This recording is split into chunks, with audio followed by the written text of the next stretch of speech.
MPhil, Dr. Shehan Williams, and Dr. Jayanta Tambar, resource persons, country manager of Novartis, Mr. Shashwata Prasad Das, and distinguished invitees. Good evening and a warm welcome to the third in the GP series. This GP series is the brainchild of our president and is brought to you by the college in partnership with Novartis Sri Lanka. Today's program will deal with managing depression in general practice. The resource persons this evening, as you know, are Dr. Shehan Williams, MD, MRC Psychiatry, MPhil, consultant psychiatrist and senior lecturer in psychiatry, University of Kelaniya, an old friend of the college, and our own Jayanta Tambar, MBBS, DFM, FRA, CGP, MRC GP International, who is the secretary of our CPD committee. They will try to get us into and out of the blues with interactive session. This will be followed by a presentation by our generous sponsors, Novartis. Please do not fail to fill in the feedback form at the end of the program. On behalf of the college, I thank Drs. Shehan Williams and Jayanta Tambar for giving of their time and expertise that was so freely and easily given. To Mr. Shashwata Prasad Das and his team, Inoka, Kanchana, Asanka, Gordon and Nasmi, and his team, to Novartis too, I would like to express the college's sincere thanks. Thank you. Jayanta, you can take over.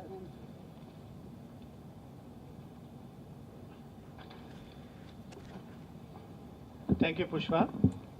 You must be wondering why we chose this topic, beyond the blues, not because we want to be politically correct, but it's an expression that is used in some parts of the world for depression. And in fact, in Australia, there is a grassroots community organization called Beyond the Blues, which empowers, helps sufferers from all kinds of mental ill health in Australia. So that's how the topic came to be thought of.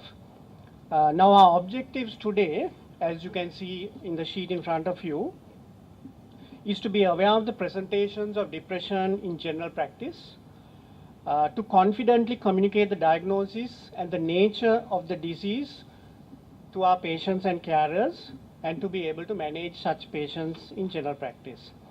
Now, Shehan will cover the areas that is best covered by him, which is, as we have put down here, the types of clinical presentations, classic symptoms, mass depression, assessment of depression, how severe is it, to decide whether we are going to manage them in primary care or whether they'll need referral early. Also, when we would use non-pharmacological as opposed to pharmacological management.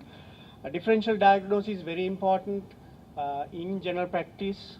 Are we missing something and putting it down as depression? Management. Then, as we know, all of us, there are boundaries in general practice when it comes to management, and we have to know our boundaries very well. Who are the people we are going to refer?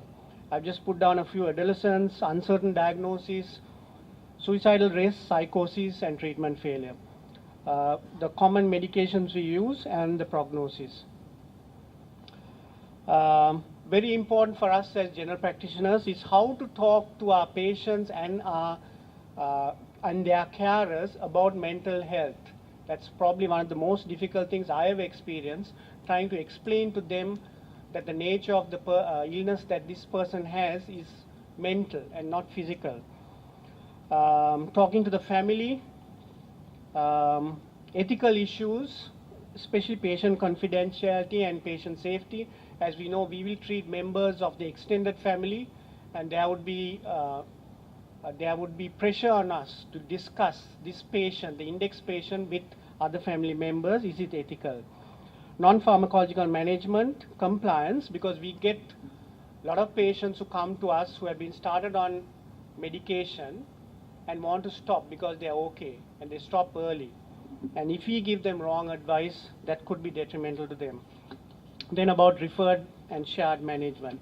The two cases that will be discussed during the course of this evening, they are before you. They are two patients of mine, names have been changed, and both were actually referred to Shehan, so Shehan also is aware of them, and the management of them will be discussed fully by him.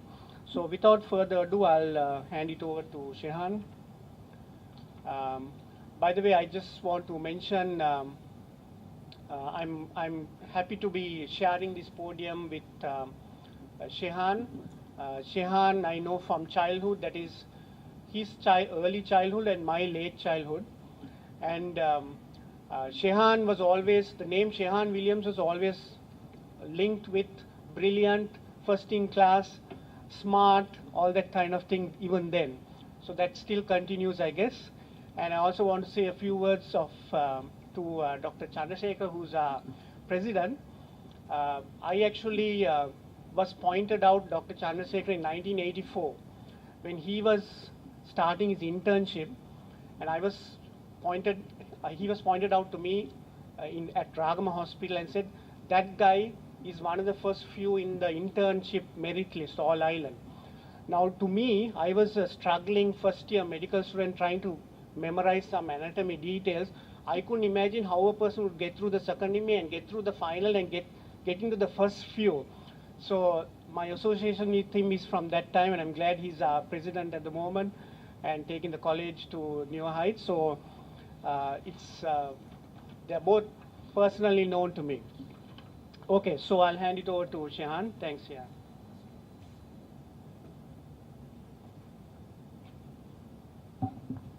Thank you, Jayanta, for that rather exaggerated introduction of me. Yeah, it so happens that Jayanta's younger brother and I were classmates and close friends, and in and out of their house as a kid. And I'm honored by the invitation extended to me by the college and Novartis. Thank you for asking me to speak on this topic.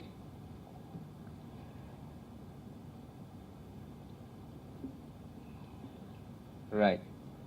So let me straight away get into the lecture before we go on to the case discussion at the end. I have said depressive disorder and not just depression. From a medical clinical point of view, when we say disorder, we consider it to be a clinical condition. Because we know life has its ups and downs. We all have our bad days, our good days, which is perhaps why we say beyond the blues when we talk of the disorder, because it's not just being down and out. When you have this disorder, it's a persistent, pervasive feeling, emptiness or hopelessness. It results in a loss of interest in everything that once gave a person pleasure. So, just telling your friend, come on, let's go out, going to a party, let's have fun, you'll feel better, doesn't really get a depressive person out of it if he has the disorder. Because you go there, you feel more miserable because you see all the people around you enjoying it, but you just can't connect. Feel like getting back home and getting into bed. You can't even tolerate a person smiling sometimes or joking because you're just out of sync. It's so bad when it's a disorder. And this feeling has to be there for at least a period of 2 weeks before we can come to the diagnosis of depressive disorder. But as you know, when we have life events, you fail an exam, you have a loss, somebody dies, we really feel down. I mean, even at that point, we have some of these symptoms. But it's not persistent. Even at a funeral, you'll find everybody sad, but then somebody cracks a joke and you find a smile coming up, somebody else laughing, and you can come out of it. You can get yourself out of it from time to time. But it doesn't happen that way when a person is really depressed. So, it is not just the occasional low mood or the sadness in response to some loss. You know, you lose your job, you lose something else. We all feel sad. So this is a distinction we really need to make in day-to-day life, because we see both things happening. You have people suddenly refer to you saying it's emergency, so and so is depressed, and then you find like 2 days before that they lost a job and somebody's feeling, suicidal and stuff like that, which can be, a symptom of depression, and they perhaps need support. But it doesn't mean we need to sort of immediately start treating it as depression, because human mind is also resilient. We go down and the mind sort of picks up, and your chemicals go down and it picks up again, and then you're able to function as before. So it's just about supporting them through, and we would call it more adjustment disorder, or adjustment to certain loss events in our lives. So don't want anyone to sort of overdiagnose depression as well, which I see sometimes is a problem. Everybody is put on antidepressants because they are just feeling sad because the daughter has migrated or somebody or something has happened, and for a few days, couple of days she's not been eating properly or sleeping properly, and immediately a diagnosis of depression is put on that person, which is perhaps not right. So the central features, all of us know, is low mood. It doesn't improve in pleasant company, nor when hearing good news. And you'll find people, doctor, my friends are doing everything for me, they're taking me out, my family is so nice, supportive, but I don't know why I just feel so horrible within me. No enthusiasm for activities and hobbies that were normally enjoyed, and reduced energy. So these are really considered the three core features. And for any diagnosis of clinical depression, you need to have at least 2 or 3 of these. Now, presenting symptoms may be different, but good low mood, real lack of enjoyment, no pleasure in anything, and really feeling tired and weak. And you find that most patients will come to us and say, Doctor, I feel very tired, very weak. ඇඟට පණ නැහැ, ශක්තියක් නැහැ, vitamin එකක් දෙන්න is the common thing. Doctor, හොඳ vitamin එකක් නැද්ද? Then you start asking කොහමද, how do you feel? Are you doing the things you did before? Then say, නෑ doctor, ඇඳටම වෙලා ඉන්නේ මේ දවස්වල මොනවත් කරන්න බෑ, ගෙදර පිට යන්නේ, I don't go anywhere, I don't do anything. And then the thing comes up. Low mood, in fact, may be the last symptom they come out with. The first thing that hits them is the low energy, not feeling strong enough. And when you don't know which came first, they say, because I feel weak, now I am seeing the unhappy side of everything. The past becomes an issue. There is guilt, self-blame. Present, you feel is a failure. The future, you expect the worst. And when you get into this mode, you find that, why did I ever become a doctor? Why did I ever pass my exams? Even that you feel guilty about that. And interestingly, sometimes you see even, medical professionals feel sometimes guilty about some little mistake they have done in the past, which they have never bothered about. And that suddenly comes up, and huge guilt. And the present becomes a failure. You sort of focus on little failures, and those become magnified. And you think, the future, I just can't go on. I don't think, I'm going to lose my job. I'm going to stop working. And that's it. And you get into a small rut where, it's everything sort of in a negative mood. And you foresee the ruin of your finances and terrible misfortune for the family. So that's why sometimes it's very difficult to talk to a person who's depressed, because however much you try to reassure them, they say, no doctor, what will I get well? To saying everything, they'll say, doctor, do you think I'll really get better? I may be having a serious problem.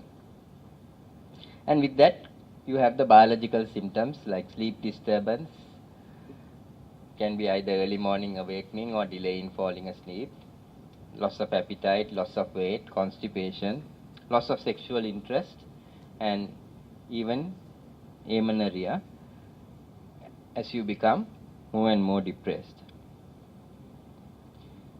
Associated with the above symptoms would be anxiety, panic attacks. Depersonalization is, feeling of just being detached from your environment. You're just there. It looks as if you're living in a dream, like people don't seem real. You cannot connect emotionally. You feel very detached from everything that's going around you. And obsessional symptoms are, repeated worrying and repeated sort of thoughts that are irrational, that come into your mind and disturb you, worry about an illness. You keep thinking, could it be a cancer? I went and saw the doctor, he checked up, but did they miss anything? Should I go again? And then little investigation, sodium was slightly low, should I check it again? UFR at 5 past cells, should I check it again? They get into a real sort of pickle in that sense. And then keep away from people, they have phobic symptoms. And some may even present with dissociative symptoms, as paralysis of limbs, unable to talk when do various things. And we sort of classically sort of categorize them as medically unexplained symptoms. But I just warn you that the commonest reason for medically unexplained symptoms is depressive disorder. And then also poor memory. And that's a common complaint now, even with school children. I know A-levels coming round the corner, a lot of kids come and say, මතක නෑ මොනාත් ඔළුවේ හිටින්නේ නෑ. It's just the anxiety and the stress and all that. Not all of them will be depressed, but some may be really now going into a depressive state, and that's the common thing you see. And particularly in older people and so on, you get when the depression progresses, you become psychotic, and you have these sort of firm beliefs that you developed AIDS or cancer or something like that. Some people believe that they have lost everything. You ask them, Doctor, damang monat nae, mata salli nae bank with. You ask the daughter, she will say, no, doctor, she has all the money in the bank, but she's saying she doesn't have mata me andum vitarai tiyenne. You find them saying stuff like that. Eka andumai tiyenne mecharai mata monat nae, somebody has stolen everything. Ask the children, they say, no, everything is there. They feel.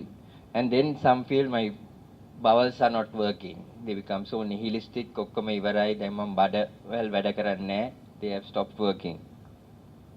And sometimes feel persecuted and so on, and blame their children for persecuting them, when in fact it is not the case.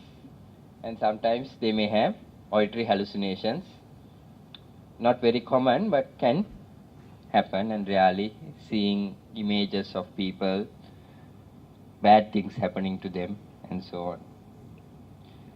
So in classification terms, we classify it into mild, moderate, and severe degrees.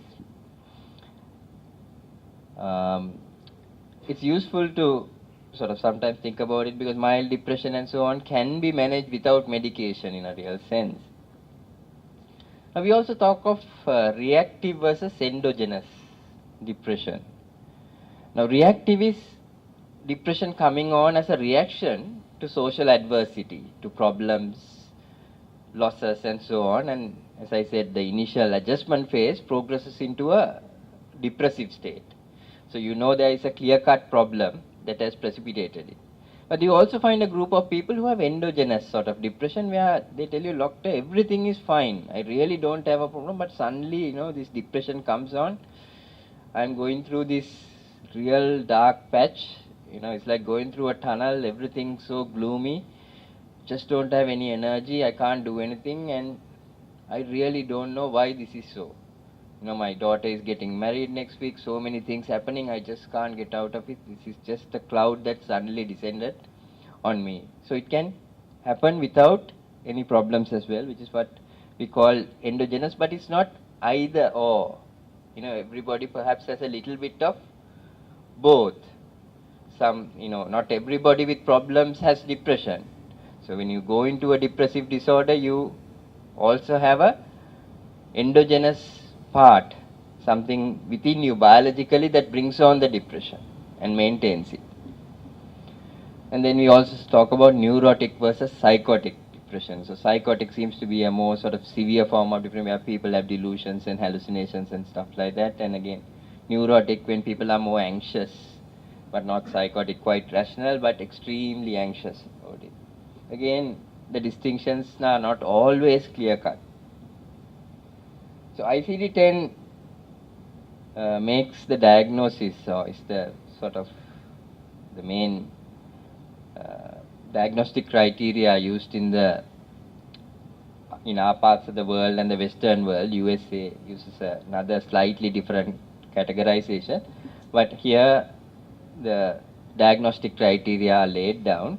So duration of 2 weeks at least of, as I said, the two of the three major symptoms: depressed mood, loss of interest, enjoyment, reduced energy and fatigability.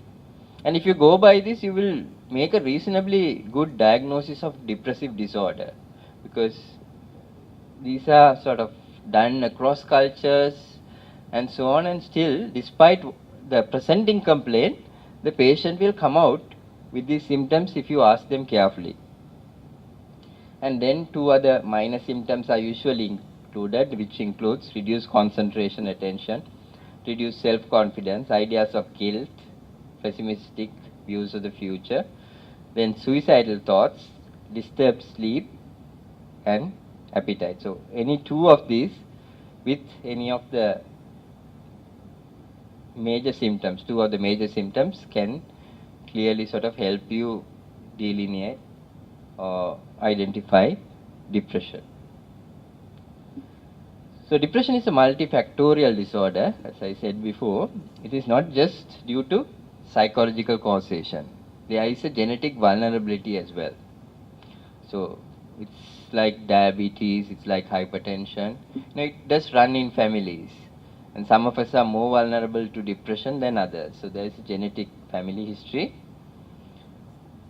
And early developmental factors, social factors also make a person vulnerable to later depression, like parental discord, childhood abuse, other adversities which impinge on the development of the person and the personality. And a person's overall outlook, thinking, the values that we have in life also affect depression. So the general idea that, poor people must be more depressed doesn't hold true. Social problems cause depression doesn't always hold true. I mean, you have rich people with depression, you have poor people. It affects everybody depending on the degree of vulnerability and the factors that affect the person. And environmental factors like stressful life events sometimes bring it on. Although not all the time, but most people have their first episode in the context of a stressful event. Right. Now, there are other illnesses which are associated with depression. Now, we have to realize that they may be comorbid. They may coexist with depression, or sometimes be brought on by depression may be brought on by these disorders. So in reality, you need to treat both. You can't just treat the physical illness alone, but every patient with depressive disorder, we need to, as always, keep our mind open for a physical diagnosis or other comorbid disorders. So thyroid disorder is a common problem, as we all know. Not just hypo, but hyperthyroidism, hypoparathyroidism, and hyperparathyroidism as well are associated with depressive disorder. Diabetes and depression clearly associated. Then Addison's, carcinomas, SLE, and among neurological disorders, yes, Parkinsonism and even dementia. The onset of dementia may be the depression.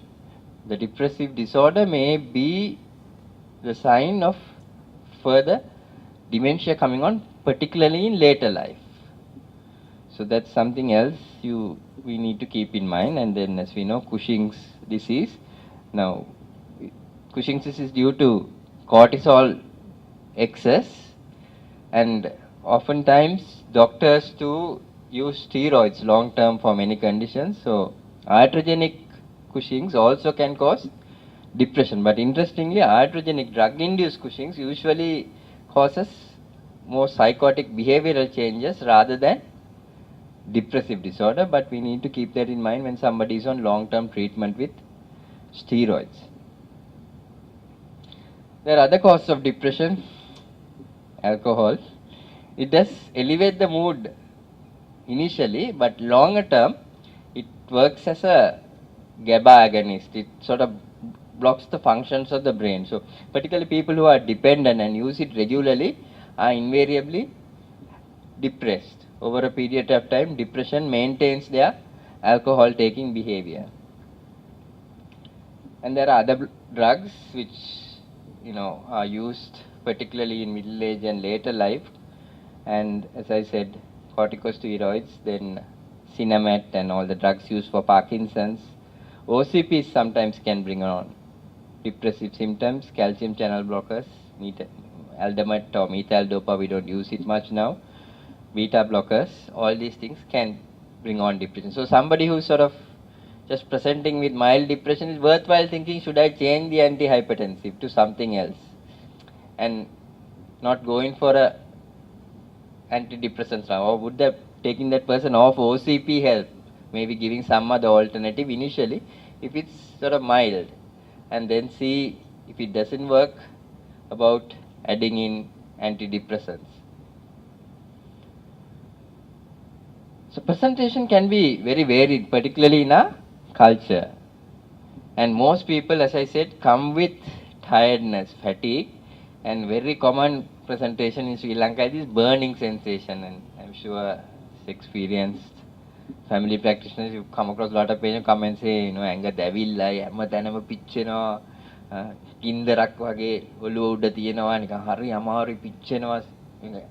Go and have to have a bath හැම වෙලේම රැට නැගිටලා රෑ 12ට ගිහිල්ලා මම නානවා, ඒ තරමට පිච්චෙනවා ඇඟ, මට ඉන්න බෑ, මට නිින්දත් යන්නේ නැහැ ගිහිල්ලා එනවා. හැම තැනම දැවිල්ලයි කියලා කියනවා, කසනවා කියනවා. Like it's very much a physical symptoms, that weakness, fatigue that they attribute to that.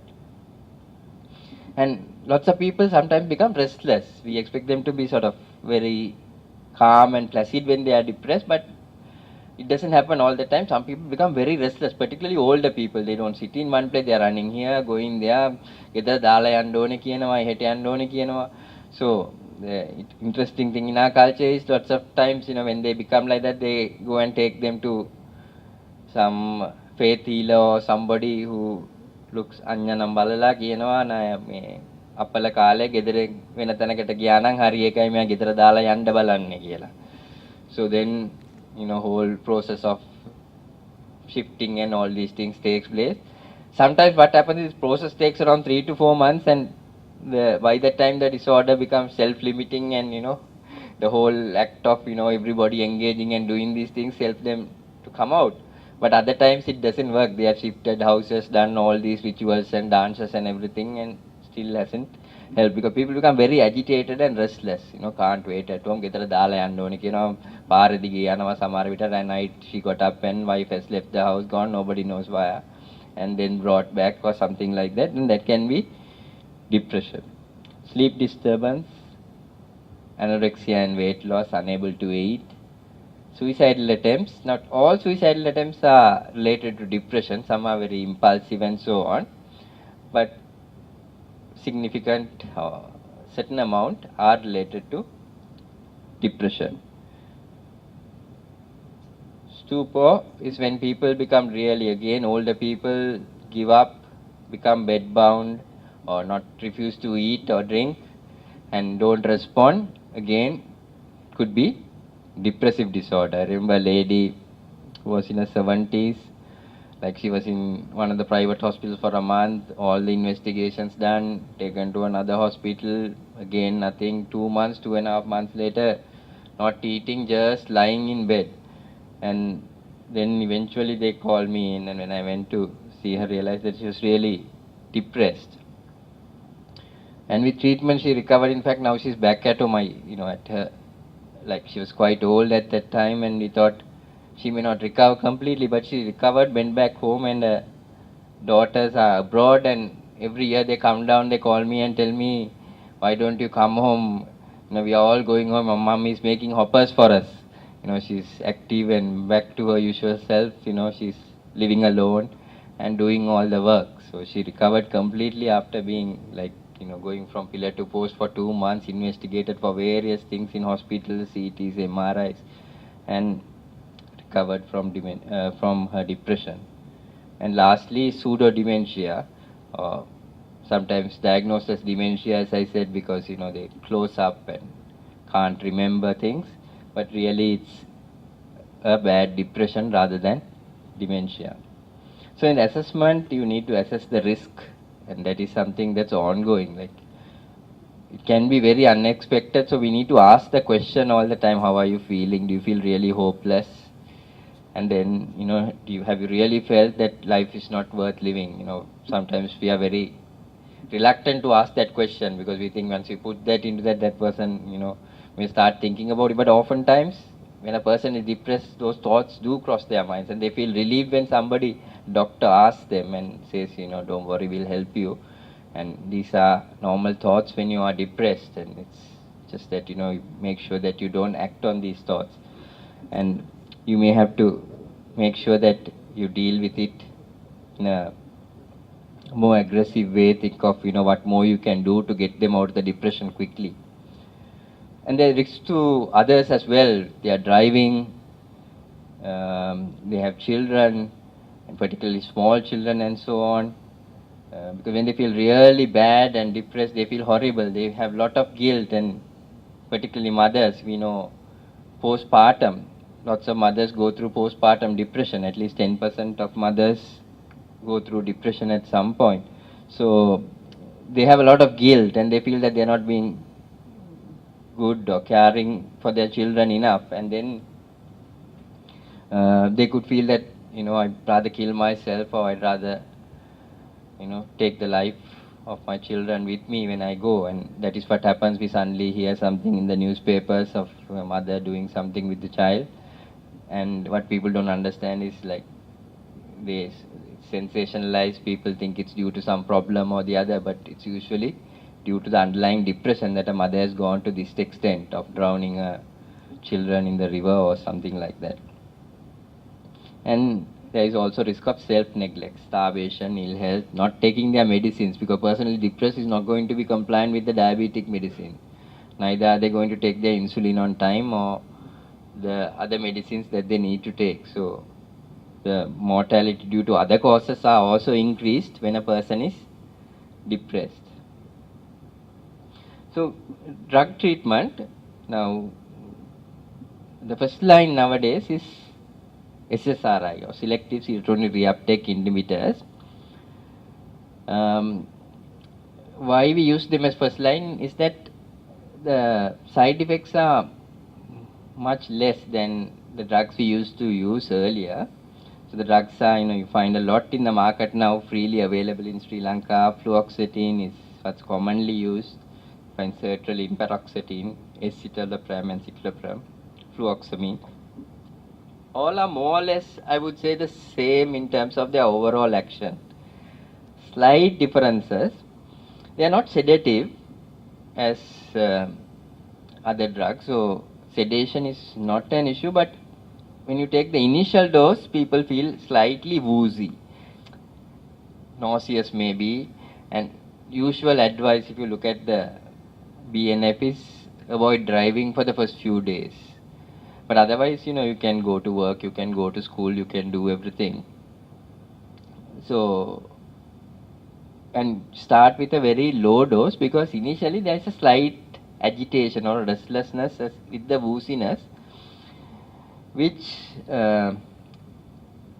has been attributed to lead to increased suicidal tendency. Now, this has been a thing that's come up in the US and so on, although the evidence is not very clear. It's just that the depressed person may be taking the drug and you don't have an improvement in the first few days anyway. The neurochemical change that's expected takes at least a week to 10 days to come on. So the initial few days, the patient feels very discouraged. I'm taking the medicine, but I'm not feeling well at all. Perhaps the medicine is not working.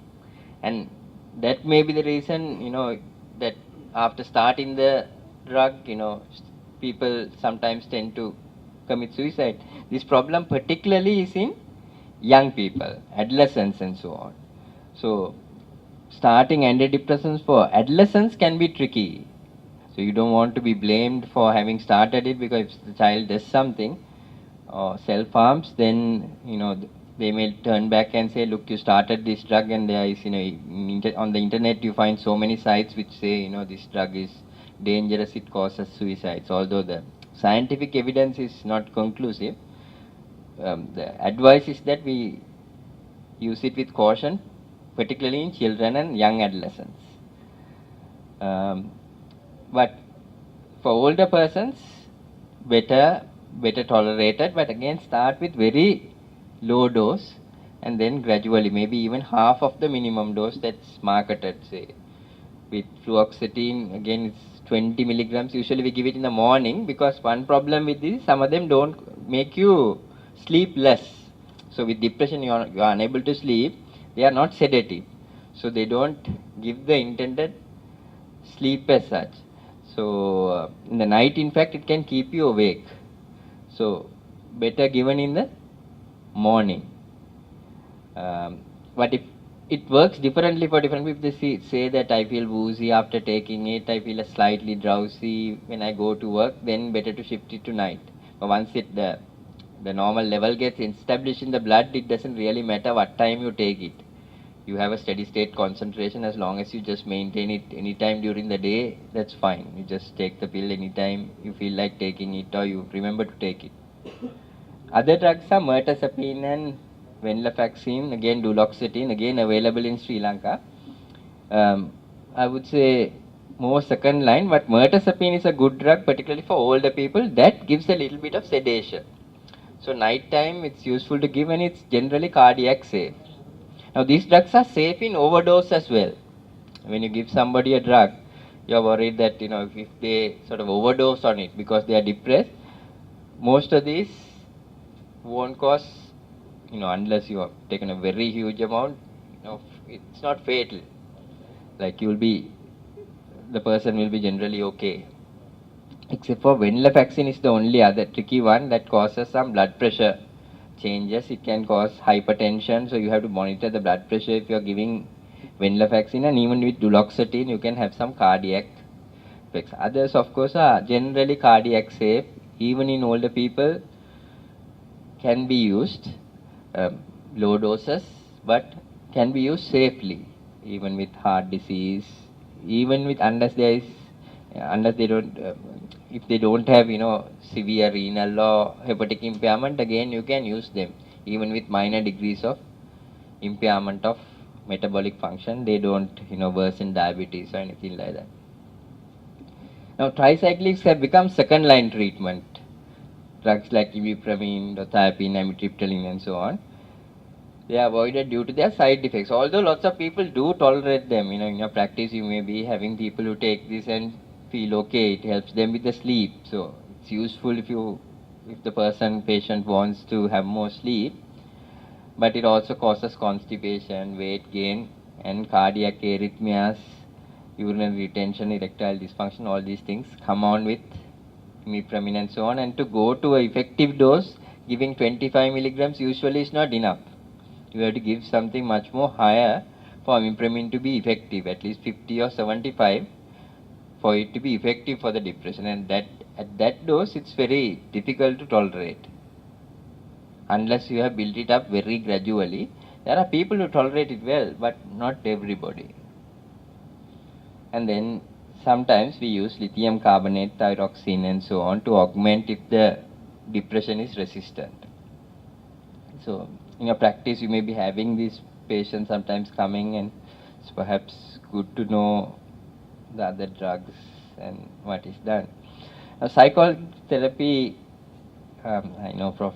Nandani has trained in this, and this is the classical CBT model, or cognitive behavior therapy model, which is currently used. It's called the hot cross bun or whatever, where if you take a person, we have our thoughts, our feelings, which separate from our thoughts sometimes, and then our behavior and the way we feel physically.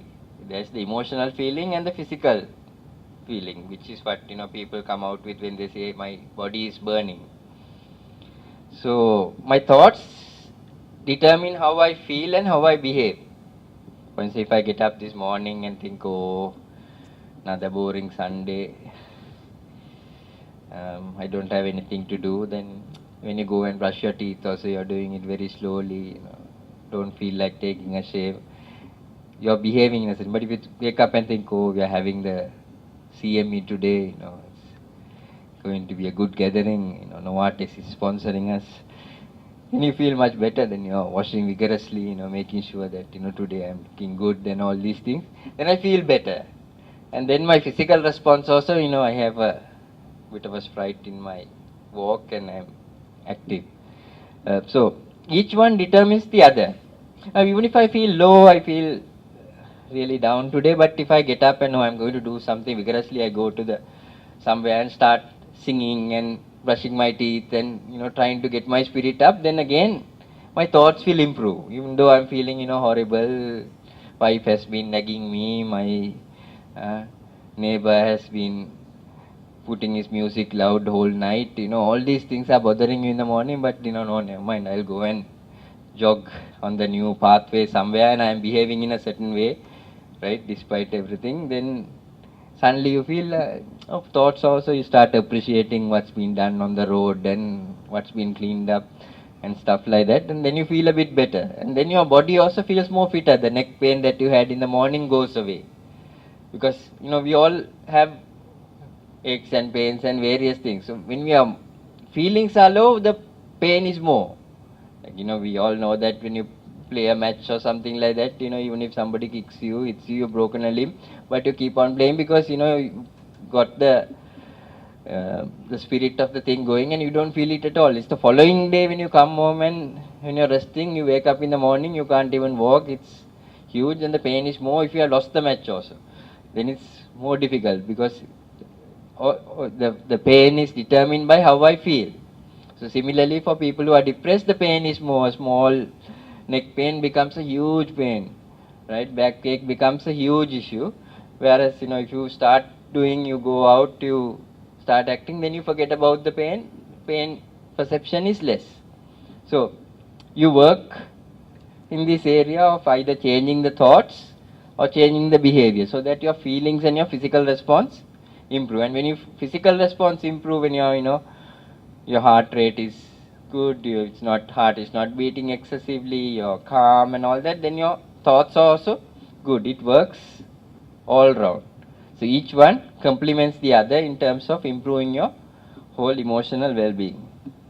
This is what we call cognitive therapy. So if you think I'll fail, I'm useless, you feel anxious, tense, you avoid people, you have sweating, all these things, each one maintains the other. When you're sweating, when you have tachycardia, you feel more anxious. And the more anxious you feel, you think I'm going to fail, I'm going to collapse, everything's going to finish. And then you're going to try to lock yourself out in the house and not go out anywhere. If you change it the other way, you go out anyway, then you feel a bit better, you're sweating less and you're in an air-conditioned environment, then you start thinking more positively and things change. Now, in severe depression, we need to see the other side also, where ECT does have a place, and it's even supported by the Royal College of Psychiatrists, and it is life-saving, in fact. Quicker recovery, someone who's extremely suicidal, even this lady, I said 2 months, not eating, in bed, in a comatose state. When I asked the physicians, they said sodium is low, I don't think you can go in, she's got a bad back, ECT probably not. But eventually decided, I spoke to the children, they said, one of the daughters was a nurse in Australia, she said, look, in Australia we give ECT, I think she needs ECT, doctor please, I want my mother to have a good life, please give it. So she recovered completely following 3 treatments with ECT. So it has its place, although I don't want it to be sort of abused. It is life-saving when people are really down and out, not eating, drinking, or extremely suicidal, and so on. And drugs take 2 to 3 weeks to show a response, as I said, so we need to wait with drugs. So whenever we are planning drug treatment, we need to keep in our mind we perhaps will have to see the patient regularly and support the patient through till they get out of it. Because otherwise you're just giving it and it's going to be very difficult for the patient to hold on for 3 weeks. They need a little bit of encouragement in between to get them out of it. And drug treatment has to be continued for at least 6 months after recovery. Should not be stopped as soon as they recover. Right. I mean, prognosis, depression is one of the most rewarding disorders to treat, because when a person comes out of it, you really, are relieved because you've gone through this real setback, and people are really grateful for having been helped, because, it's more than a physical illness. The mental breakdown is something that really shakes a person up. You realize how vulnerable you are, and then to come out of it is such a relief, because when you're in depression you think, I'm never going to come out of it, I'm going to be like this all my life. When some people with antidepressant go into a bit of a manic swing, and if they do have a minor bipolar tendency, become sometimes more overactive, spending and doing things excessively. So you have to watch out for that. But the only problem is there is also recurrence of 50% most of the time. May not be immediately, maybe 10-20 years down the line, because your system is vulnerable to depression. So some people, if they do have recurrence, you may have to consider longer term treatment. And that's why the first line drugs are useful for longer term treatment, because they don't have many side effects and people are quite comfortable even on long term treatment. It doesn't make a difference. So key points before I finish: effective pharmacological treatments are available. Identify early, treat cautiously but vigorously, because if you got to treat it, you got to treat it. Older patients may take longer to recover. Consider longer term maintenance if a person is getting depression repeatedly. And word of caution, you avoid use of benzodiazepines, which are sort of now commonly prescribed for depression.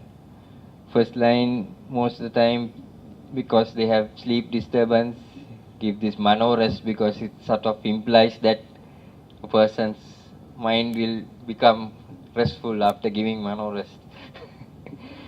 It's a benzodiazepine, alprazolam. In fact, it does make a person calm immediately in the short term. If you're anxious, if you take alprazolam, you feel quite calm. So patients like it. It gives you sleep, but it has no antidepressant effect. So the depression, the neurochemicals are going to be down, and it's just that you will feel a bit sedated and calm for a little while, and then once the effect wears off, you're depressed again. So people are on long term, sometimes mano rest, and it causes tolerance. You have to keep increasing the dose after a while. It's a benzodiazepine. So same with zolpidem. Night rest is a new Z class, similar to benzodiazepine really. And then Domicum. Again, short-term use is okay. A person with depression, as I said, may have sleep disturbance initially, and for 2 to 3 weeks till the drug starts acting, you can give them benzodiazepines to help them with the sleep. But best to just avoid benzodiazepine use alone long-term. And this is something I always say: depression is not the common cold of psychiatry. It's much more serious than that. Common cold is self-limiting, it goes away, but depression really destroys families, destroys individuals. If you don't get them out of it, the whole individual as well as the family have a serious setback, and people lose their jobs, their futures and everything if they are not treated and brought out quickly. And 1 in 5 in GP settings, and I think it's the same now in Sri Lanka. Lots and lots of people, the question is whether depression is increasing. We really don't know, but definitely depression is quite common. and even suffering and disability for individuals and families, and WHO predicts that it will be one of the leading causes of burden of disease by 2025. Okay, so Jayanta, would you like to, I'll let you discuss because of the cases, and we can open it out for discussion and questions. And if there's anything that you would like to discuss about the cases, I'll probably come in.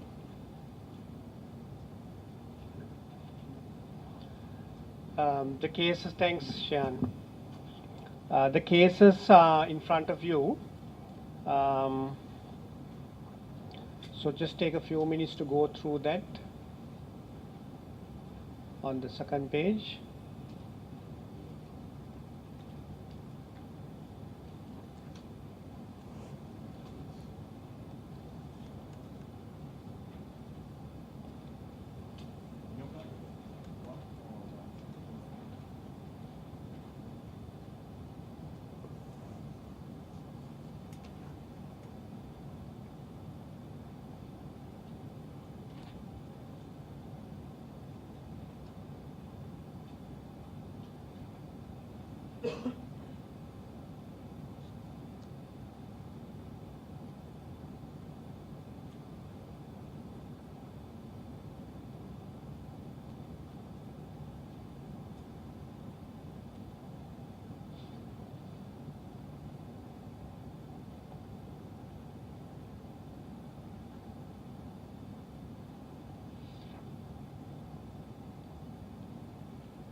So our first patient, Mrs. Anwar,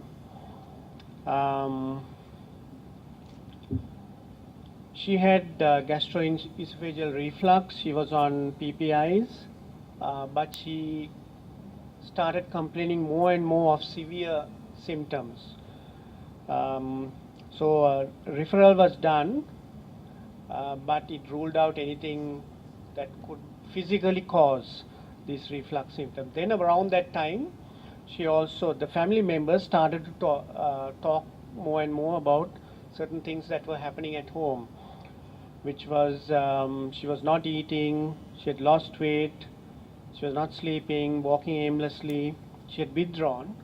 That was the other thing that was happening. So, are we clear about a diagnosis of depression in her?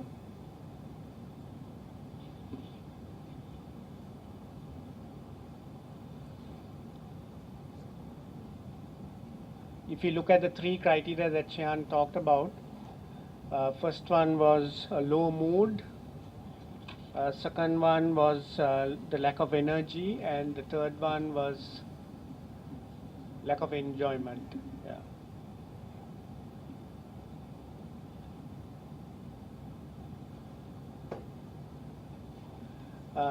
I'd like to ask you all, I mean, one of the things I struggled with in this patient was to convince her and the family members that this was actually a mental health issue. Because they wanted to go more and more into a physical cause. You know, is it really a cancer? Because she had some symptoms that a layman knows is cancer, which is losing weight, no appetite.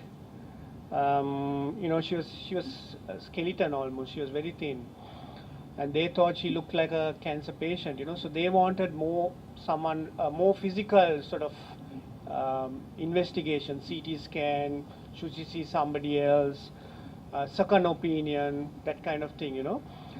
Can I get some audience response of how you would introduce how you would talk to her and the relations about move their focus from a physical cause to actually a mental health issue?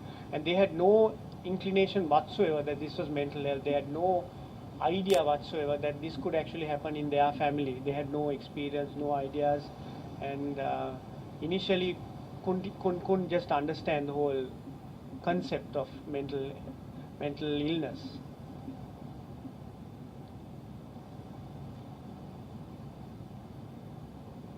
And of course, it's unlikely to be it's not the GI lesion, but if she has got so thin there is a possibility of, I would do a baseline ESR just to reassure them, and maybe a C-reactive protein, something, and a full blood count to make sure there is nothing elsewhere. Maybe occult something you don't know, but that is it, not beyond that, not CT scans and MRIs and things like that. And then maybe you could reassure them it's not, as far as you can see, because she has no other symptoms than GI symptoms. No? So, and that depression causes the same, well, I don't know, symptoms. But it looks more anxiety also, no, here. There are no low mood as such. Fear, it's mainly a cancer. Fear, yes. Fear of cancer, no? But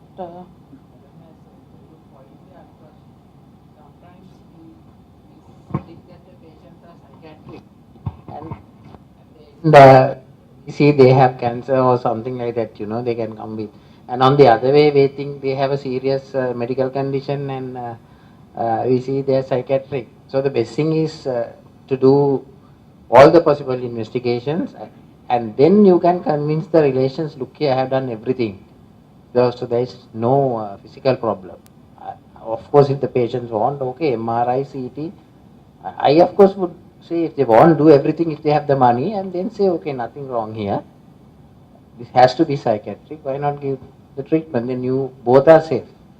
Because I have gone through these things so many times, and we think psychiatric, and sometimes at the end you go on, you end up with, I had a patient recently where I had done 4 ultrasound scans, and Dr. S.H. Munasinghe has told, if your doctor tells you next time to come, please don't come.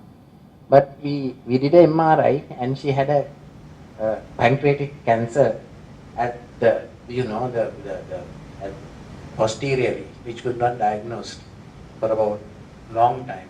Things like this happen. What are the medications for hypertension here? So that's also a cause. Yes. Long-term Yes, she was on medication AAC, for she was on hypertension. AAC. Some of the older patients are on beta-dopa. Sometimes And calcium channel blockers as well, madam. Calcium channel blockers as well.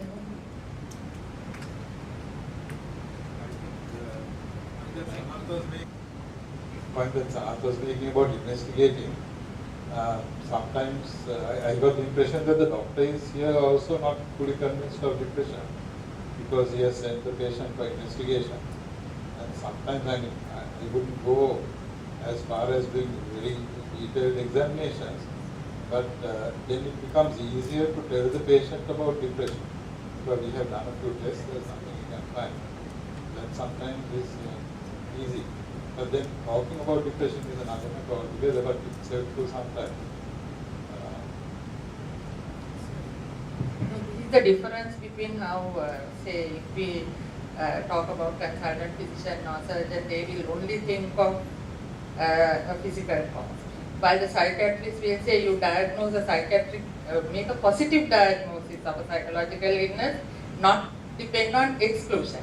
But the GP is somewhere in between. So the GP will first exclude the physical disease and then diagnose the psychological illness, because then we are safer, and our patients, we have to reassure them, and we have to have the confidence to reassure them. But I wouldn't go so far as MRIs and CT and all that, unless there are symptoms pointing to a particular area of concern. But maybe just a few baseline tests, make sure there is nothing. I mean, if there is something serious, definitely ESR will be high. I mean, it will be very high. So, if there is a cancer, so at least that point. I definitely agree. I mean, depression is a differential diagnosis here, but you need to also consider all the medical possibilities. You don't want to miss anything. The issue is, you want to wait till you exclude everything before you start treating for depression or not. And but Jayanta asked us, how do we convince them? So initially you will have to do the investigation, but one problem I find is that nowadays you go to a physician, they go to a physician, the first thing, if they complain of GI symptoms, they will immediately get an endoscopy or a colonoscopy. And this is a common thing. I know you may have realized. Most patients who come to us, maybe 10 years ago, they'll come and tell us, මොකක්ද අමාරු doctor මට තියෙන සෙම අමාරු. මේ සෙම ඉර වෙලා කෙම්බිරිසාවක් එන්නෙත් නැහැ සෙම. මොනවා හරි දෙන්න ඒක අඩු කරන්න. But now most of the patients who come to us say, මොකක්ද අමාරු ඩොක්ටර් gastric අමාරු. I'm having gastric. Now we don't know what this is, but gastric, and they have gone and told this, and somebody has put a endoscopy. Anywhere you go, you get it done, and then you invariably find some either GORD or hiatus hernia or something like this, which I'm sure all of us have a little bit of this. So some isolated thing, and then the patient is always focused on that. So despite any symptom, even the other things are always localized to this gastric. බඩ පිපෙනවා, පුරෝලා දානවා, කෑම කාපු ගමන් අමාරුයි, and all these symptoms have now taken predominance, and I'm sure that's what you see. So it's, again, we have medicalized the whole thing quite a bit. But Jayanta, how did you get the patient to come and see me eventually? Yeah, that's what I wanted the audience to tell me so that I can compare my talking to the family members and what they would say. How do you introduce the topic of mental health to a group, a family, something who totally deny, don't have any idea of mental health, look everything as in the physical realm only? I mean, what are the things that you all have found useful when talking to patients or introducing the topic of mental health or mental illness in a family member? Have you found it very easy? I mean, where we have excluded everything, and we have found that actually the patient has been depressed. You can say you have seen other patients. So you want to see whether this patient is also having, you can ask the other questions. Those are the secondary symptoms you put down, other than the first three. Here also you have not said low mood, no? That she is, but she has withdrawn, so that may be a sign of a low mood. And the rest of it, I mean, loss of self-confidence and those things.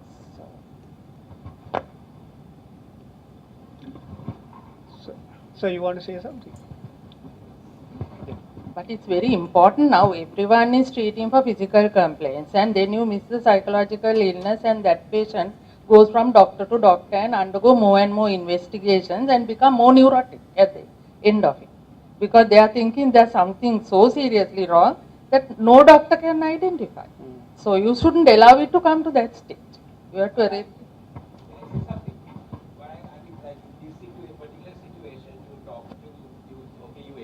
The physical stuff, and then with the family or with an immediate person, say, broach the subject of the kind of symptoms you discussed, you showed, and say, you find these things happening, and then also ask for a family history. Has there anybody else in the family who could have had a similar symptoms?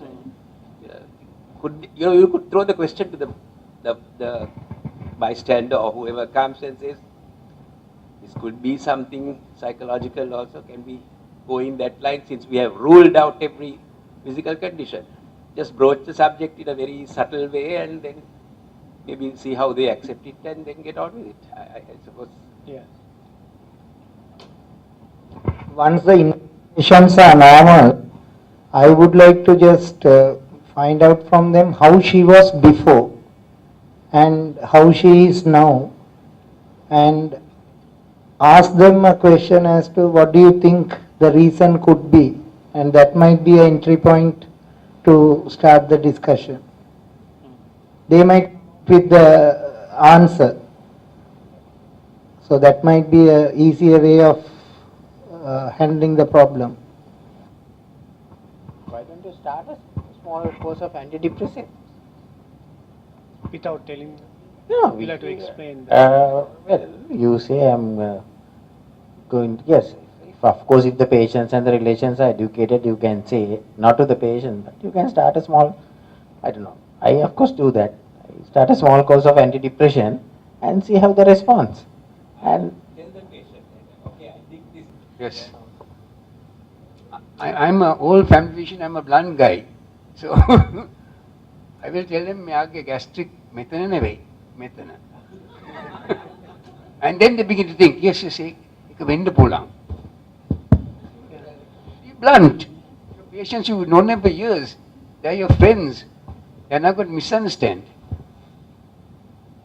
Actually, eventually, what helped them to take their mother to Shehan was, I compared it to a physical illness. You know, now I said, okay, now diabetes is a deficiency of something physical, chemical in the body.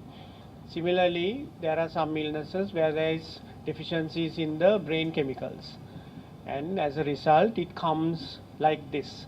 And I pointed out there her mental symptoms. You know, she was incessantly talking about dysphobia, walking up and down, that kind of thing, as to a pointer to something mentally wrong. But they couldn't talk to her about anything else, and she withdrew completely, totally different from her previous personality. So they also realized there was something more than a physical problem. So that eventually convinced them to take her to see Shehan. The other thing that came about, which also we sometimes face, is after a couple of months she was seeing you and she was okay. She really came out of the thing very well, started eating, you know, getting back to her normal life, was whether she could stop the medicines, you know, 3 months down the line. I'm okay now, and you know, I think I'm back to normal. Why should I continue to take the medicine? So there also I had to convince her that this would take some time to heal completely. And even though she felt normal now, if you stop now, you will get a recurrence or you'll get a rebound, and then it will be far worse to treat. So there was a need to continue the treatment, which she accepted actually at that point. So that was good. And when will you decide to stop repeating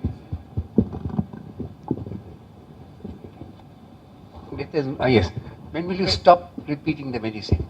When will you cease treating Well, her? as Shehan said, 6 months after recovery, right? Yeah. And it's How do you get the 6 months thing? From the hat? I How think do you we'll pull it ask out? Shehan that. From whose hat? I would like to know in the first place what is the drug that Shehan considered on this patient, because most of these antidepressive drugs like fluoxetine causes loss of appetite also, maybe due to depression. So initially, is there any drug on that list you gave which you can give without reducing the appetite, and which responds? Yeah. What we need to think is, even fluoxetine, as you said, reduces the appetite in the short term, but once you come out of the depression, you are going to be able to eat. For older people, the preferred drug is sertraline. That is the safest, and that helps us. And also mirtazapine. Mirtazapine gives sedation as well as it's useful for the appetite. So mirtazapine is a drug that helps with the appetite and causes a little bit of weight gain also. So there's an anxiety part is also there in this particular case. So the sertraline is a drug of choice, I suppose. I'd like to ask Shehan a question. Sorry, you finish. Yeah, sertraline is a good option, but even mirtazapine will help with the anxiety. So either of them are good. With some of the symptoms you described, but we have a 90-year-old lady. What is it sort of dangerous to give fluoxetine in the proper dose of 20 milligrams? 20 milligrams is okay, but sertraline may be better because you can go for a smaller dose. You can start with around, the usual tablet is 50 milligrams, you can start with 25 or even 12.5. But even fluoxetine 20 is okay if they don't have other complications.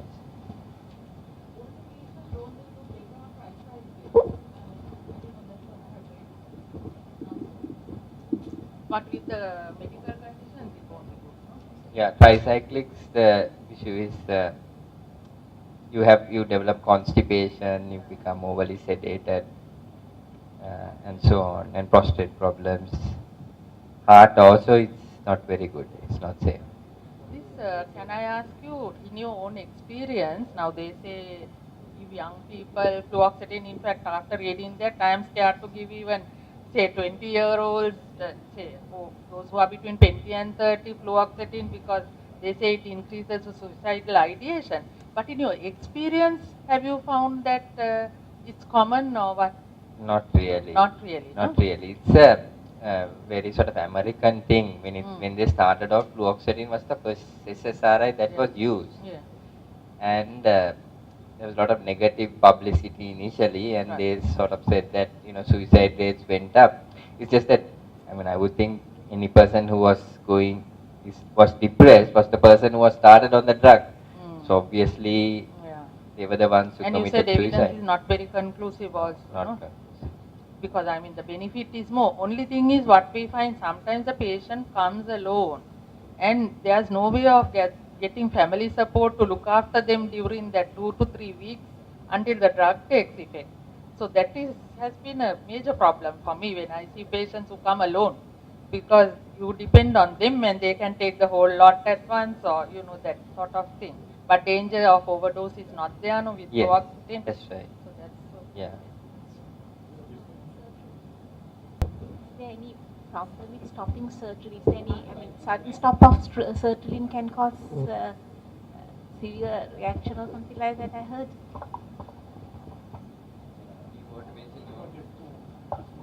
Discontinue, you would of course always tail off.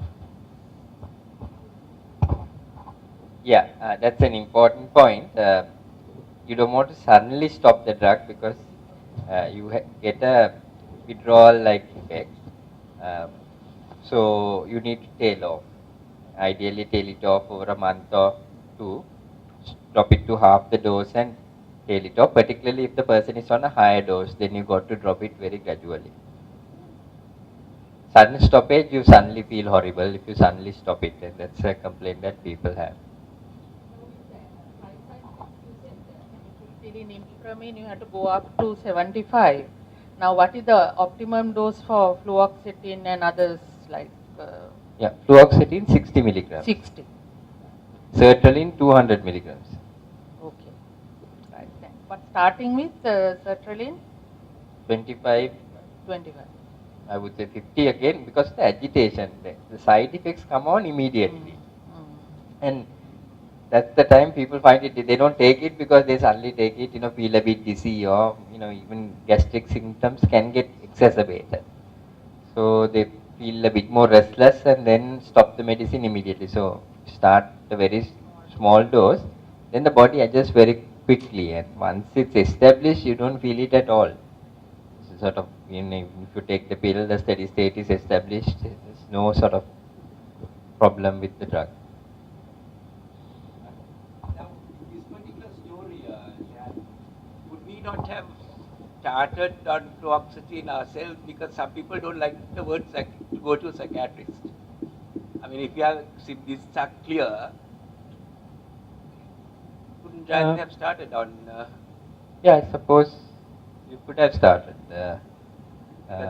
Only thing is, with the older person, it's useful to perhaps, reinforce the depression part so that the family also realizes the issue. Otherwise, as Jayanth says, you keep going round in circles, trying to get, second opinion, various.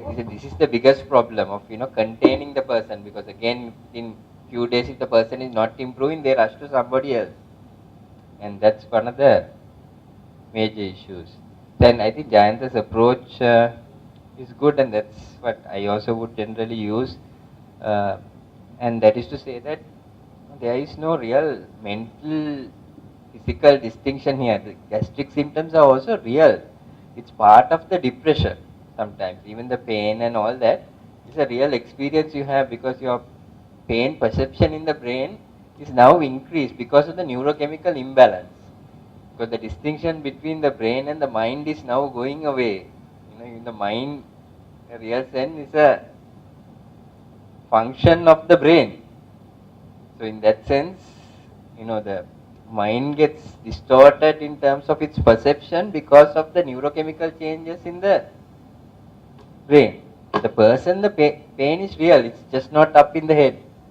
You know, you feel that pain. And it's a real pain that cannot be explained away. Okay, this let's look at the second question, second scenario quickly. Any questions that you'd like to ask from that?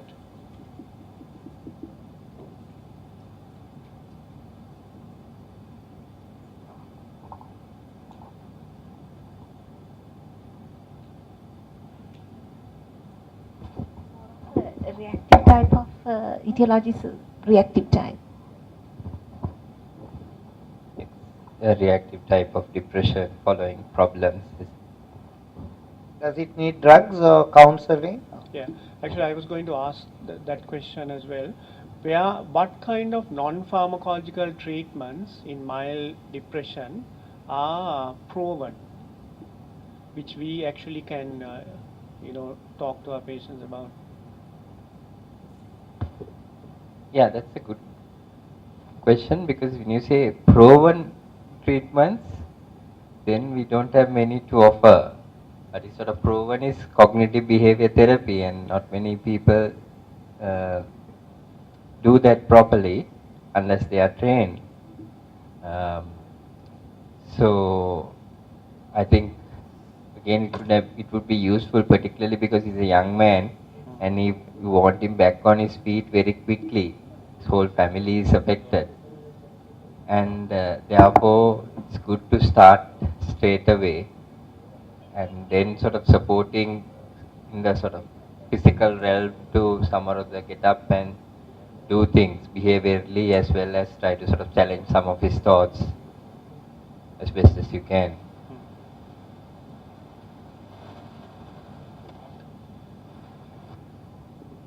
Have you finished with this? Just a general question. Yeah, because I read somewhere that exercise has been proven as a mood elevator and can be tried in... It can be tried, yeah. But there is no sort of concrete proof to say that it works. It may, because when you're depressed, you are tired, people can't even get themselves to do anything. That's why he's just closing up, because the normal motivation to go out and work has been lost. He has children, which father would just stay at home and not do his work unless he really can't. You just don't have that strength to do it when you're depressed. And that's why it will be very difficult to get a person who's depressed to exercise.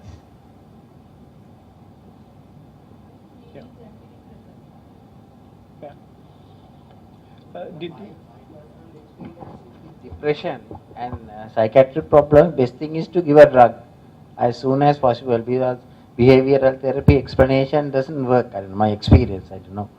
When you give a drug, they respond very well and they overcome depression. Once you have diagnosed a depression, best thing is to go ahead with the drug, and then once he is out of it, to do exercise and modification therapy. That's my personal experience. Yeah, I do agree with. That's right. Both in combination. So and better to start. I take your point, because particularly our people in our culture also don't like to mentalize this problem. They want to just get out of it and get on with life. So they are not cognitively minded to be able to even discuss the thoughts and the cognitions and so on. It's a bit of a challenge with a lot of people, unless they are highly educated and willing to work through that process. Anthony, you should take that up, and we all must teach us more CBT, because we don't know. We just had one lecture. It's high time we had more. If you can do it, you can teach us. No, you can tell us what you know, and that may be enough for us.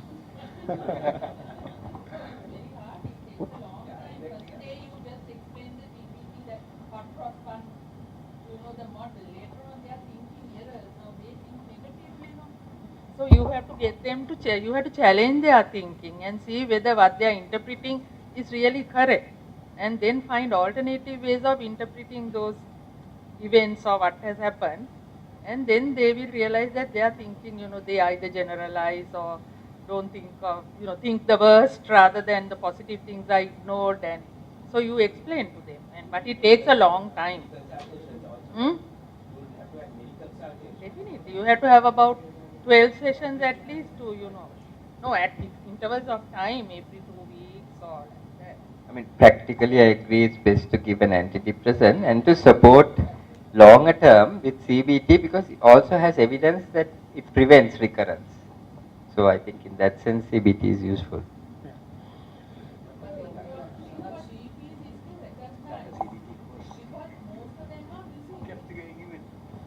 Yeah, in fact, even last week I had this patient who came with osteoarthritis. Her legs were quite bad. So she came and said, මේකයි තියෙන්නේ මම අවුරුදු 5ක් වේත් ගන්නවා මේක අඩු වෙන්නේ නැහැ මොකද කරන්නේ මම මේ සම්බන්ධව බලන්න කියලා නෑ නෑ මගේ අල්ලපු ගෙදර එක්කෙනා මේ අවුරුදු 10ක් රට වටේම ගිහිලා ඊට පස්සේ සර් ගාව ආවිල්ලා කොන් දෙකක් උමට දැන් හොඳ වෙලා හොඳට වැඩ ටික කරගෙන ඉන්නවා ඉතින් යා කිව්වා ඔයාලා සර් ගාව යන්න කියලා because she was depressed and she improved with the treatment.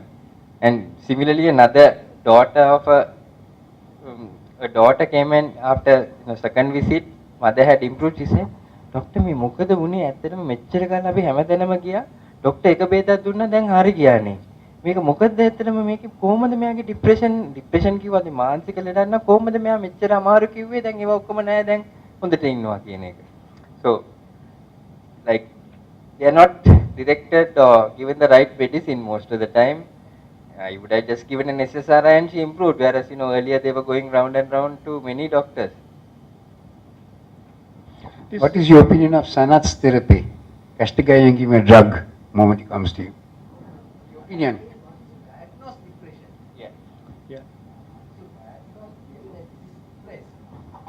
Then I feel it's better to give a drug. If you are not sure. Well, what I do is if a patient, I have many patients coming like this, I do all the possible investigations.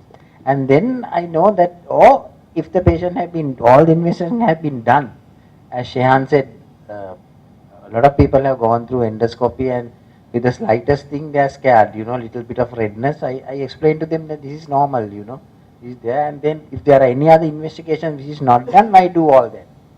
After I do all that, then I ask the history, and then if it is purely depression, I start on a antidepressant drug for about 2 to 3 weeks and see how he responds. Of course, if he's having complicated problems like schizophrenia and things added, then I refer to Shehan or something, because then it becomes too complicated. If you have any other suicidal symptoms, added schizophrenia or obsession or that sort of things, then it's too complicated. I'll just add to that his point before you answer, which is when you start treatment, right, of depression in general practice, especially with younger people, how do we know that this is not what is presenting as unipolar depression is not the first episode of a bipolar disorder, where we know that if you actually mistreat or you don't diagnose it, the prognosis is bad, right? Yeah. So even in this guy, the younger person coming first episode, how do we know this is not a bipolar disorder? And rushing in to treat the unipolar depression may actually be detrimental.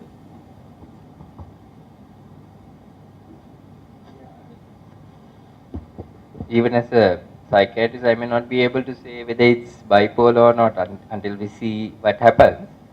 But I would, as you said, generally get a review, particularly for younger people coming with depression. Unlike older people, I suppose you could understand in the context of their life and other illnesses and so on that they could be depressed. But a younger person presenting for the first time, I think it's always tricky, because depression as a disorder is not very common before 25. If it's a depression before 25, then you need to think, is it going on to bipolar or some other more serious disorder that's presenting initially as a depressive episode. And also, I mean, you can definitely treat the depression, but only when it's complex, when there are psychotic symptoms, patient is not improving, serious suicidality and so on. I think it's better to get another opinion. I think.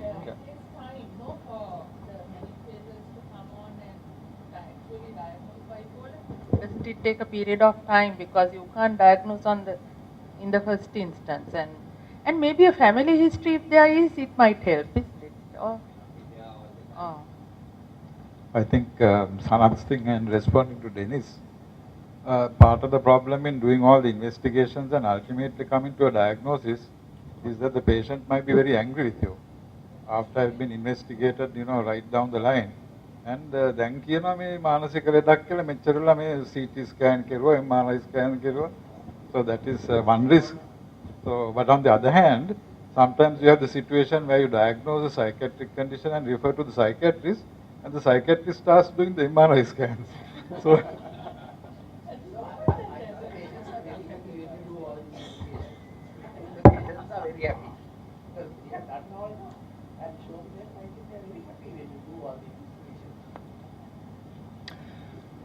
Okay, I think we should close this.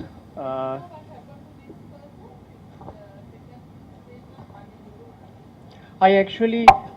started him on a antidepressant after talking to them, but a week or so after starting on it, the family was still very upset, mainly because of financial reasons.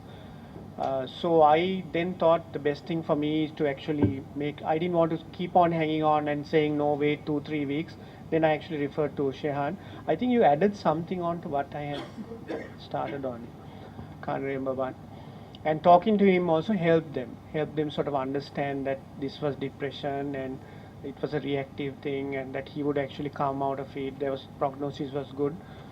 So that was helpful. So they saw him and then eventually came back to me after that also. So he improved. I think he was on it for about 6 months and then tailed off. Another thing I think we must talk about today is that to the general practitioner, patients with depression or anxiety or anything will come with a physical complaint. In Sri Lanka, they don't come and say, now like in Australia, the patient comes and says, I am depressed, doctor, I am on citalopram, it's not working, can you give me something else? To the GP. But here, you would have noticed that, but here they will always come with a physical complaint. So you have to always have at the back of your mind that if you can't find any positive physical signs and the investigations are negative, that it could be a psychological illness like anxiety or depression. Because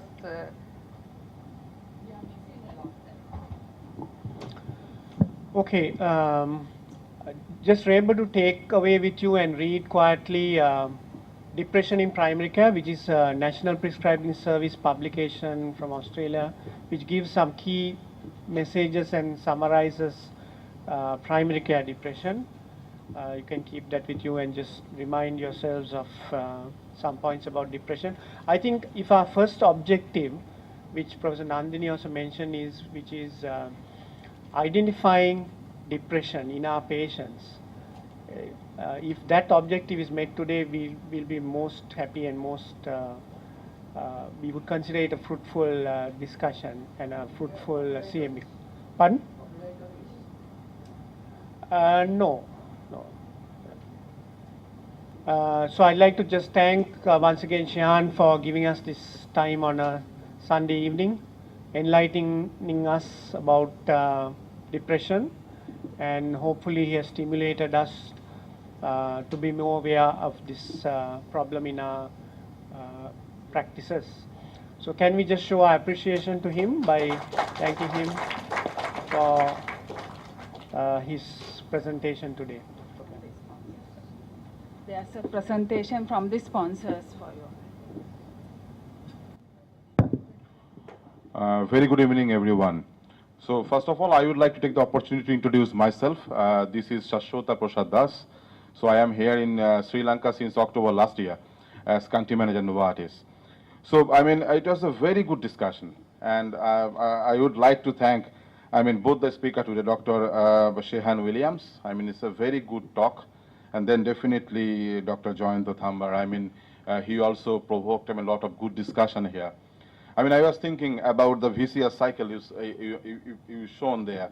I mean, this is a very notorious cycle, and definitely I was thinking, and every day you are really struggling where to hit on that VCS cycle to improve the, I mean, life of the patients. I mean, how you can impact on the quality of life. I mean, couple of things I was trying to write, which is now going on in the global market, in the, I mean, very multinational scenario. I mean, one of the proverb is now going on in the Western and Northern society. I mean, not in the medical field, but in the every field. I mean, say in the US, now in the schools, they are trying to teaching the students, I mean, every day, I mean, students means who are a bit mature. Every day, you start with something very good, which give you a very good, I mean, perspective that you can end up with a very much energetic day. So if someone, I mean, loves to, I mean, hear music, start the day with some music for 5 minutes. If someone prefers to stay connected with the nature, go to the lobby and have a close look of the nature, how the birds are flying, how the trees are doing, and how the day started. That's a common phenomenon now is going on in the Western and Northern society, and now it's spreading in the Asian society as well.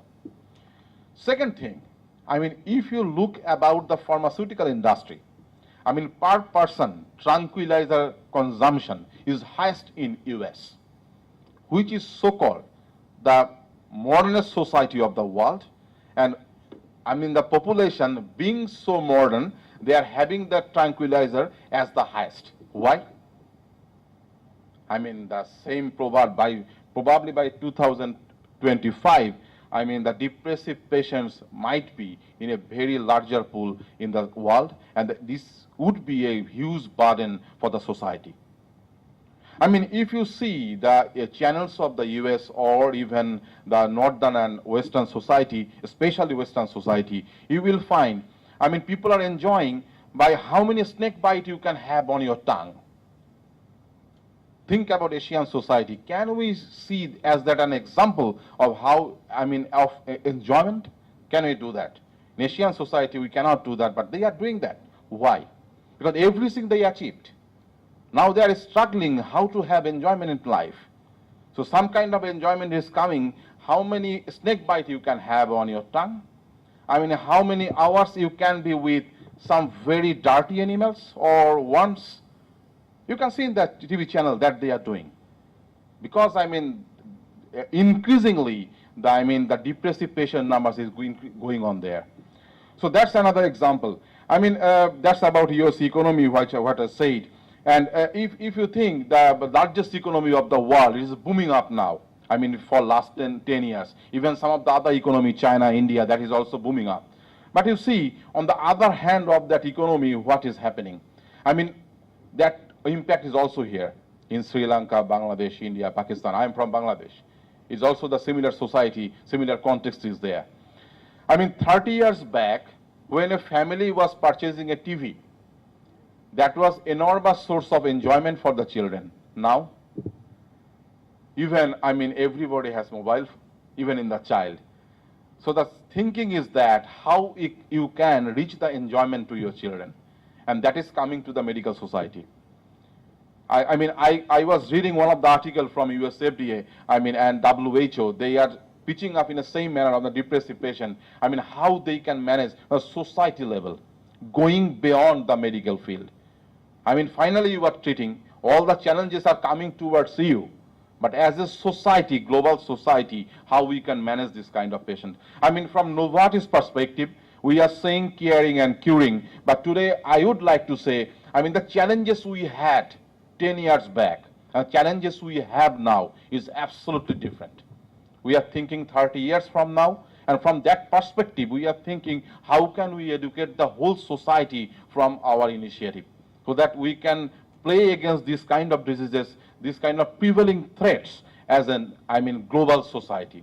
I mean, this kind of forum, this kind of seminar is one of the example of that, so that we can discuss, we can educate ourselves in a better manner, and we can serve the patients in a much more comprehensive way. So I would like to thank the total audience and especially the speakers, to take this on. So I will now take next 5 minutes to say a few things about us. What are we and how we are doing in the global pharmaceutical industry. So a couple of you are already introduced with that. The scare and cure is our purpose. And we are innovators. We are synthesizing medicine. You probably know about Tegretol. You probably know about Voltaren. This is our research medicine. We introduced this 40 years back in the world. So that is our mission, for which we are working. And we are coming up with innovative medicines in the world. And we are discovering, developing, and successfully trying to market this medicine in different markets in the world. So far, our presence is in 147 countries, and Sri Lanka is one of those. And second objective is we want to, provide a good return to our shareholders who are investing money, from Novartis point of view. You see the business result, back in 2012, our net sales was close to $60 billion US, definitely the majority of which is coming from US. And then R&D investment, there is a wrong figure, I'm sorry for that. 9.6 was the investment in 2010. In 2011, it was 11.5 billion US. That was an R&D investment. And this 11 billion clearly shows our commitment, in the field of innovation. And we, so that we can bring a lot of medicine to serve the new diseases which is coming in the world as a new disease, and something is coming as increased awareness. And sorry, I missed that. The employee number is currently more than 100,000. And our headquarters, probably you know, that's in Basel, Switzerland. And the countries I already mentioned is 147 countries where we are operating. And which I mentioned, these are the things, the aging population is increasing in the world. Unhealthy lifestyle, you can see even in Sri Lanka, how many outlets now there are in from, McDonald's, KFC, and other, fast food industries are there. So they are booming up in the Asian market as well. Emerging market, that's what I said. Even in Sri Lanka 15 years back, you can count how many people have mobile phone. Now almost everybody has that. So emerging economy is booming up.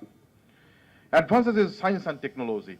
And that's another example. Mobile phone, other even iPad, iPhone, everybody is using that, trying to be connected or very close with the technology.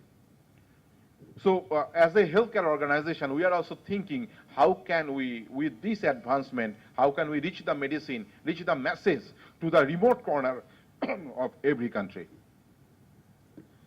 End of the day, it is not how we were innovating the medicine, how we were, communicating with the doctors.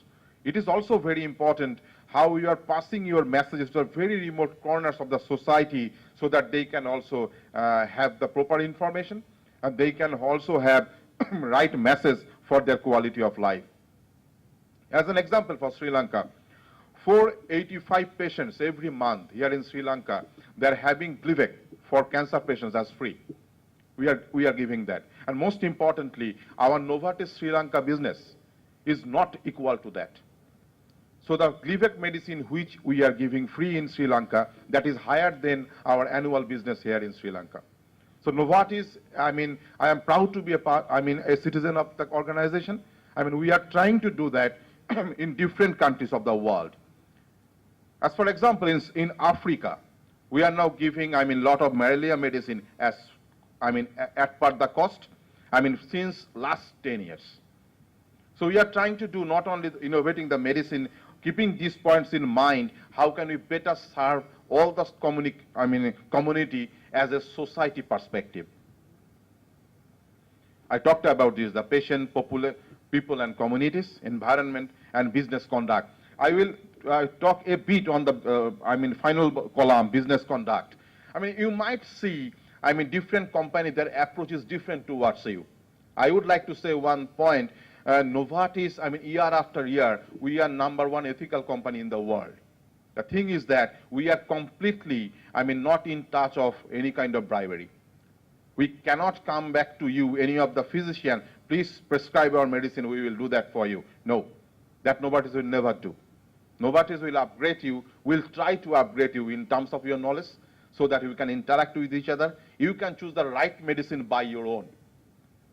So that's our ethics, and that we are trying to do, and that's very important, and which is one of our key pillar, business conduct with integrity. This is our cost of innovation. So many of you are already aware of this slide. The 5,000, if we start with 5,000 compound, we might be ended up with one successful brand. If that's not happen, then that's a total loss project. So that's why, $11 billion US we invested last year. This is the difference between a typical generic company, which is available here in India, in Sri Lanka from Indian generic company, and this is a difference between a global organization.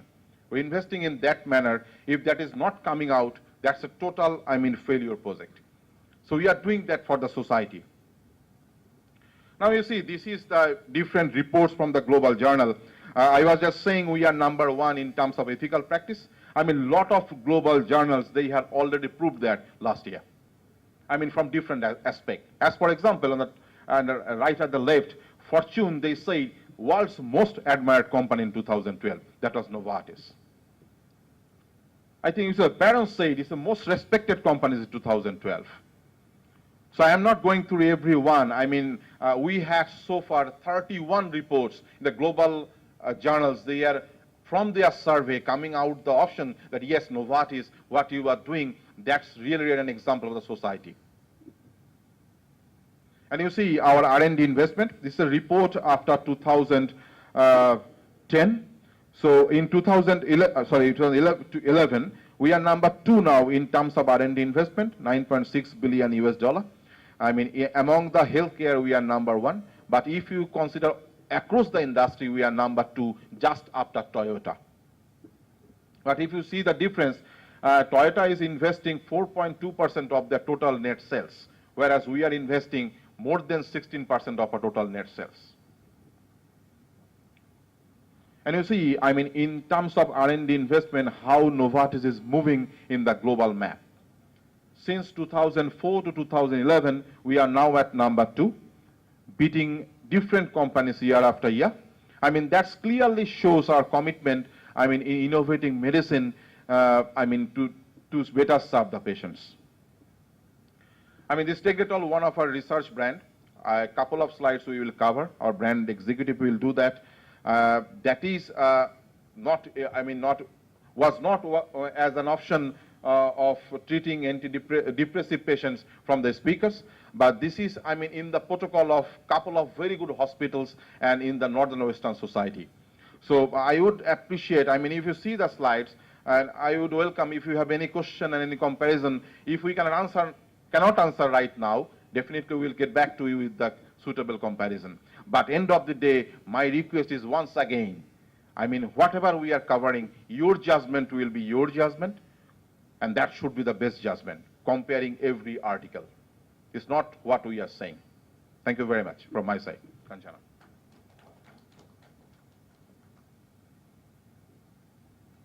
Thank you very much, Ashwata. Let me get a few more minutes to go through this Tegretol, our main product. And as how Dr. Shehan Williams said, that depression has become a major concern in our society, since it may destroy their quality of life and who are around their families. Also, as Novartis as a responsible company, we are always coming up with new products, which is best medicine, which can be offered, which is responsible for our patients' quality of life. So that I think this Tegretol, of course, we can use for some of use as a treatment protocol for depressive patients also. Let me go through that product details. Tegretol has over 40 years of trust, and it is not a global research brand, and it is the most widely used and studied anti-epileptic drug in the world, and also it is known as a gold standard for effective management of epilepsy. As you are aware that Tegretol is carbamazepine, it is mainly indicated for epilepsy, neuropathic pain, as well as psychiatric disorders. As this meeting is mainly focused on depression, I would like to talk about psychiatric disorders. Mainly we focus on mania and manic depressive disorders, bipolar disorders. Of course, though Dr. Shehan Williams has not stressed out this treatment method, if you are reliable on our products, you can just think on that. And if I talk about the quality of life, how it is important for our lives. If you consider about bipolar disorder, if someone got this disorder, that is a brain disorder that cause unusual shifts on moods, energy, and activity levels. This can be interact their day-to-day activities, so that they might feel uncomfortable to face society. So that bipolar disorder symptoms can result damage in relationships, their performance, even that can be lead for suicide decisions. So that we have to think of treatment protocol which can balance this everywhere in their moods. If I talk about manic depressive disorder, Tegretol can be a major treatment alternative for patients with inadequate response with traditional drugs, rapid cycling, treatment-resistant illness, as well as some patients can be having side effects with other drugs. They can be used with Tegretol. Also, with comparing lithium drugs, this has very lesser side effects. Now I'm going to talk about how it does work. Actually, this has a depressant effect on dopamine and noradrenaline turnover, could be responsible for anti-manic properties of Tegretol. This is, of course, that Tegretol is in the market more than 40 years, and we have the trust in Tegretol, so that other than that, wide scale of clinical studies has proven that Tegretol as a key agent to be part of well-balanced treatment protocol.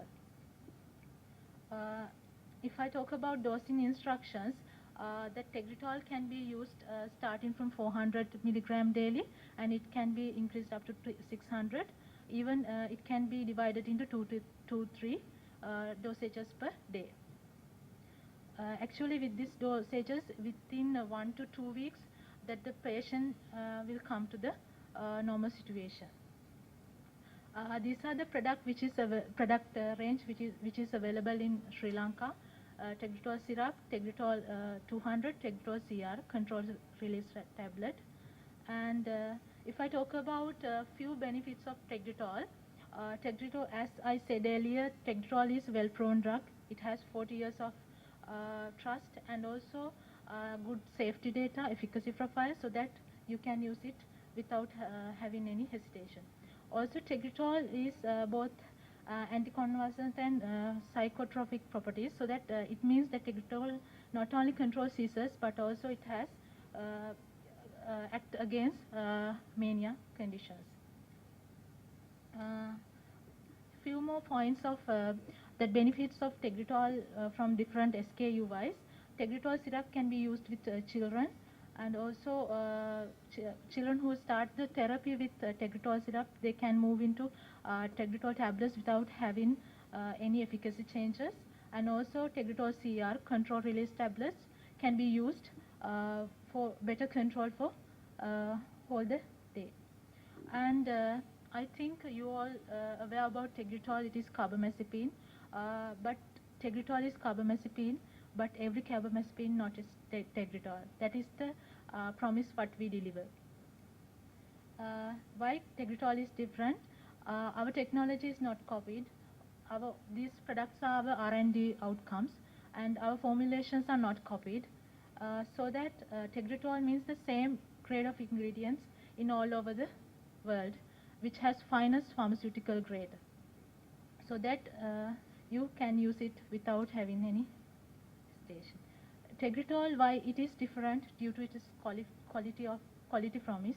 As you are well aware, CNS is most sophisticated clinical area to treat on, and minute deviations can be cause big damages in long run. So that Tegretol has demands world-class technology and expert in operation, so that you can use Tegretol and get a better control, better management in the long run. I think you would think about this also.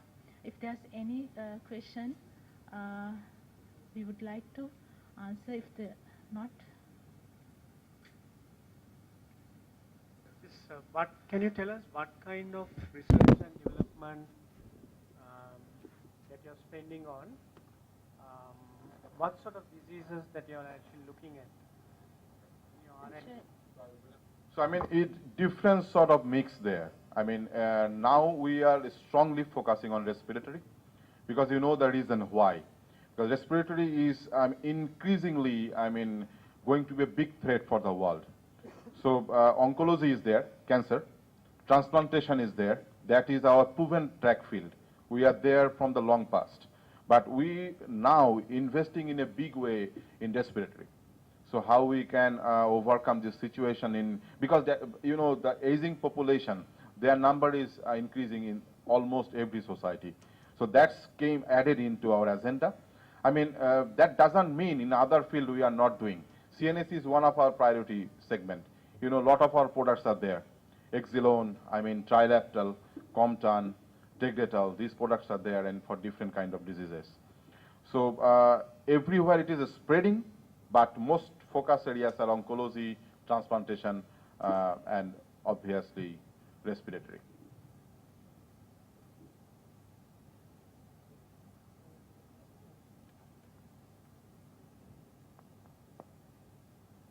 So if no question, I would ask Kanchana to close with a vote of thanks. Thank you very much. Actually, on behalf of Novartis, I would like to give my greatest gratitude to Dr. Chandrasekhar, President, College of General Practitioners of Sri Lanka, and all the college members, and Dr. Shehan Williams, our guest speaker, and Dr. Jayanta Tambe, our GP resource person, and making this event more successful and interactive. And I would like to take this opportunity to again thank all the doctors who are here today and making it more successful. I think if you are finished with the feedback form, kindly hand over it to our colleague. And also I would like to invite all the doctors to the dinner function which is happening in the ground floor area. Have your dinner. Enjoy your dinner. Thank you very much.